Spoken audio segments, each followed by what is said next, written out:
I'm so tired. Oh, I didn't sleep well at all last night. I think those loons were out there. I don't know what they were doing, but they were keeping me awake. And the dishes didn't get done. And it's cold in here. Yeah. Oh, I got too much work to do. I don't know. Maybe I should just go back to bed. So have you ever had a morning like that? Sure, right? Like lots of us kind of can get up on the wrong side of the bed or maybe even wake up with fearful, anxious thoughts and lots of complaints, right? Those fears tend to go to complaints. And oh my goodness, friends, like when we are whiny and complaining, we're not particularly attractive. Nobody wants to be around us. I don't even want to be with myself when I'm so down in the dumps, right? But here's the thing. Our thoughts always create our reality. That it's how it works. And so when I'm thinking those complainy, whiny thoughts, I get more of those complainy, whiny circumstances in my life. And the power is in when I can learn how to take those through reason and to shift them up. In our community, our sisterhood this month, we are doing a no complaint challenge, and I invite you to join in so that there can be no complaining, none of that kind of stuff. Instead, what I want to support you with is first just to start noticing. Notice when you're complaining. Notice if you even do it at all. Maybe you are exemplary and you never complain, way to go.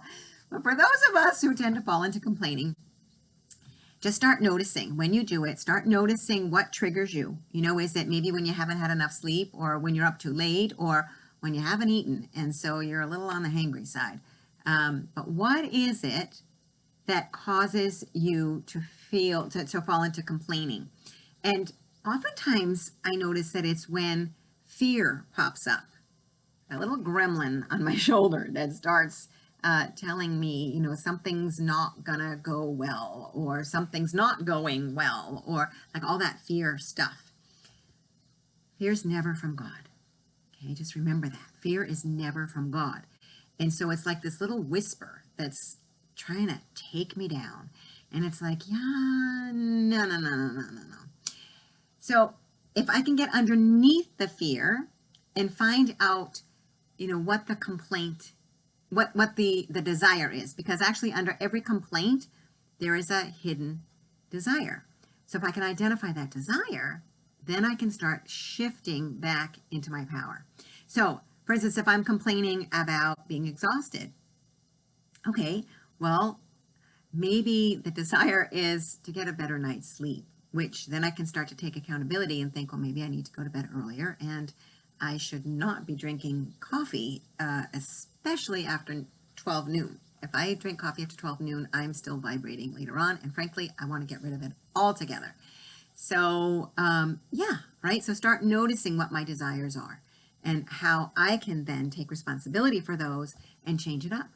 Or if I'm complaining that, yeah, the log cabin's not getting built as fast as I want it to, well, okay, I can complain about it, or I can identify the desire that I really would love to get settled and organized in that space. I'm really, really, really looking forward to having that organized space and new space. I mean, I love this little cabin. Don't get me wrong. I do love this little cabin.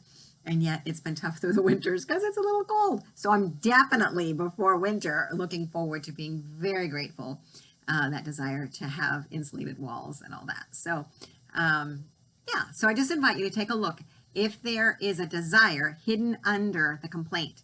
And the other piece is that if you catch yourself complaining, don't end with the complaint.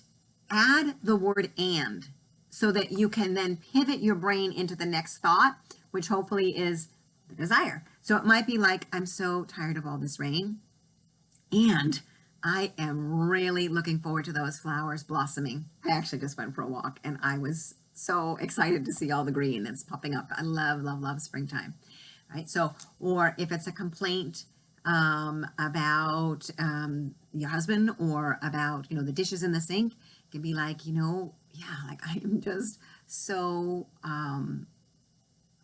oh, I hate the dishes. Oh, and I'm really looking forward to getting to snuggle on the couch and watch a movie with you tonight.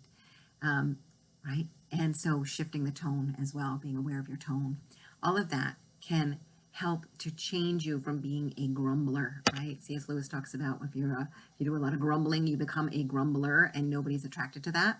So I'm standing for you to become that attractive, positive kind of human being that your husband and others are attracted to, and that you're attracted to, that you're falling in love with yourself. This is a journey about self-love as well, to learn how to love yourself so that you show up better in all of your relationships and create, the marriage of your dreams. So if you're not in our Happy Wife community, come on in there and join, because that is where this challenge is taking place, as well as in my secret Facebook group for those who are in my coaching client program. So if you need more support, I'm always available for coaching as well. So come on over, join the Happy Wife community. Be sure to subscribe and click the little buttons here so that you are notified, the bell, right? So that you're notified when other videos come out. I'm standing for you, and I know that you do deserve all that you dream of. All right. So God bless your day. Take care.